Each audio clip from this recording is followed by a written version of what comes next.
Hello, friends. Tulio Pena here from the Pena team in Colorado Springs. This is part 4 of our economic update that was provided to us from the Chief Economist of the National Association of Realtors, Dr. Lawrence Yun. And I want to cover a few slides. I'm going to go ahead and do a screen share with you. And this is a continuation of the slides that we had covered in the last few days. Here we go. And what we're going to focus on today, and yes, the topic is a home price crash coming? We're going to focus on subprime loans, mortgage delinquency, and home foreclosures. So here we go. The mortgage implosion that took place prior in the earlier days, 2006 through 2010 or so, was largely due to subprime lending methods.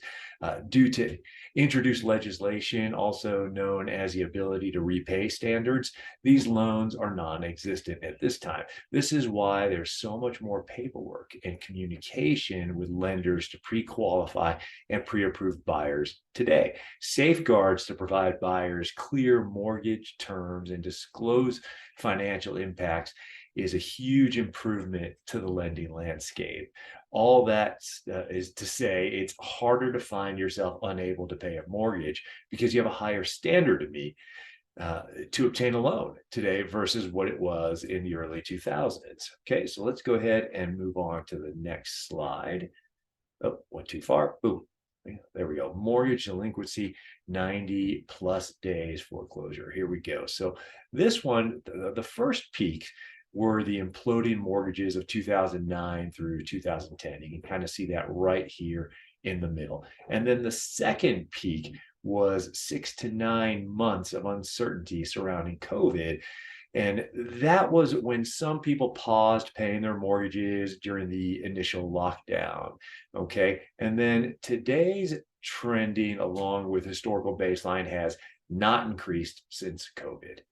So that's a good thing. Let's move on to the final slide of this segment, distressed home sales. There has been no noticeable uptick in distressed home sales during COVID and post-COVID periods. Currently, we're at 0.6%, so less than 1% of all home sales nationally would be considered distressed. Foreclosures, short sales, etc., compared to the 4.6 from the mid 2000s.